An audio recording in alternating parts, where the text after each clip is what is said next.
Assalamualaikum warahmatullahi wabarakatuh kepada semua murid-murid. Apa khabar semua? Cikgu harap kamu semua berada dalam keadaan sihat dan gembira dan bersedia untuk menerima pembelajaran kita pada hari ini. Baik, pada hari ini kita sampai kepada bahagian terakhir tentang sifat-sifat bahan yang telah pun kita pelajari, di mana objektif kita pada hari ini adalah untuk melakar satu ciptaan dengan mengaplikasikan, iaitu menggunakan pengetahuan yang telah kita belajar tentang sifat bahan dan menamakan ciptaan tersebut. Okey. Dan yang kedua, melabelkan setiap bahagian lakaran dengan bahan dan sifat masing-masing. Jadi hari ini kita nak buat mereka cipta, tapi bukanlah kita buat benda yang sebenar ataupun ciptaan ataupun objek yang sebenar. Kita cuma nak melakar sahaja. Tetapi rekaan kita tu mestilah menggunakan pengetahuan tentang sifat bahan yang telah pun kita pelajari sebelum ini. Jadi kita ulang kaji sikit. Apakah sifat bahan yang telah pun kita pelajari? Okey, yang pertama tentang kebolehan ia diregangkan. Okey, maksudnya adakah suatu bahan itu boleh diregangkan dan kembali ke bentuk asal dia. Jadi kat situ kita dapat kenal pasti dua jenis bahan, sama ada ia kenyal ataupun tidak kenyal. Kenyal ni maksudnya ia boleh diregangkan dan kembali ke bentuk asal. Contohnya getah, span. Kemudian yang tak kenyal, yang tak boleh diregangkan lah. Contohnya batu, kayu, logam dan juga kertas.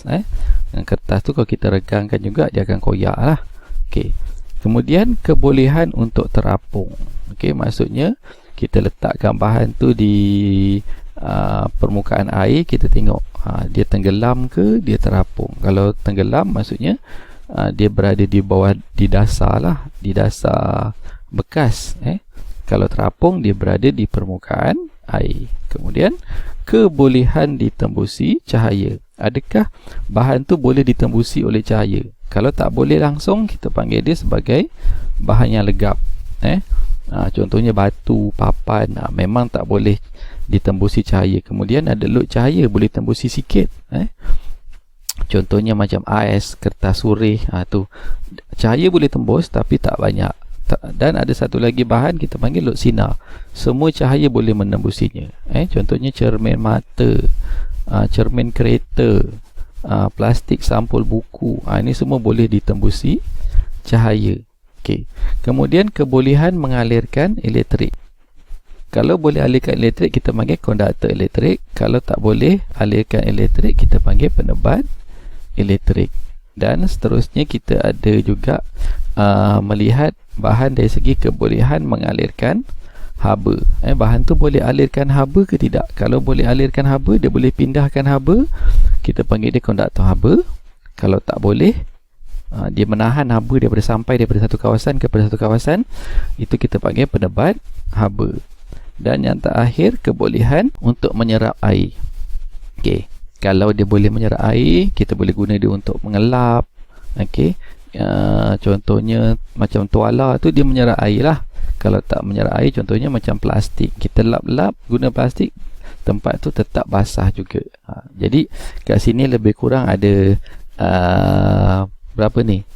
13 sifat bahan yang telah pun kita pelajari, iaitu kenyal atau tak kenyal, tenggelam atau terapung, ataupun legap, lot cahaya ataupun lot sinar, ataupun konduktor elektrik atau penebat elektrik. Kemudian sama ada konduktor haba atau penebat haba, dan sama ada menyerap air ataupun tidak menyerap air. Jadi ini semua sifat bahan yang telah pun kita kenal pasti. Okey. Jadi daripada 13 sifat bahan ni, kita tak akan gunakan semua. Okey, mungkin dalam rekaan kita tu kita gunakan 4 ke ataupun 5 ke, macam tu.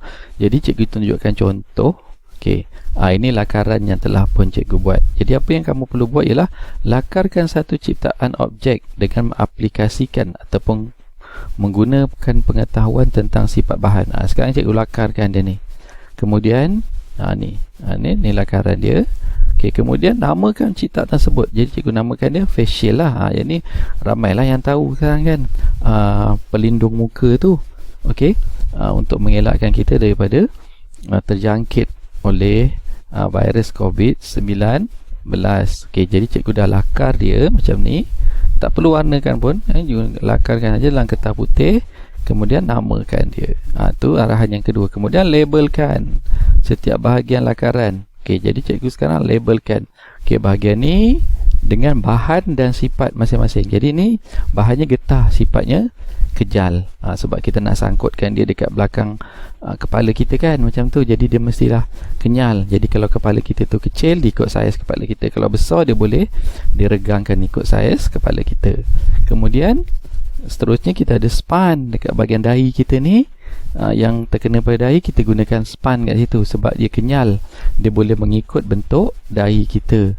Jadi dahi kita tu taklah terasa sakit ataupun terasa licin sangat dan menyerap air. Maksudnya bila kita pakai, dahi kita nanti kan akan berpeluh.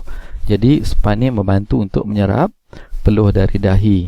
Kemudian bahagian yang besar ni, yang bahagian dekat muka kita ni, diperbuat daripada plastik balang. Balang ni maksudnya macam kan ada bekas balang tempat isi kuih-kuih tu, dia mungkin kita potong dia kan, yang bentuk silinder tu kan.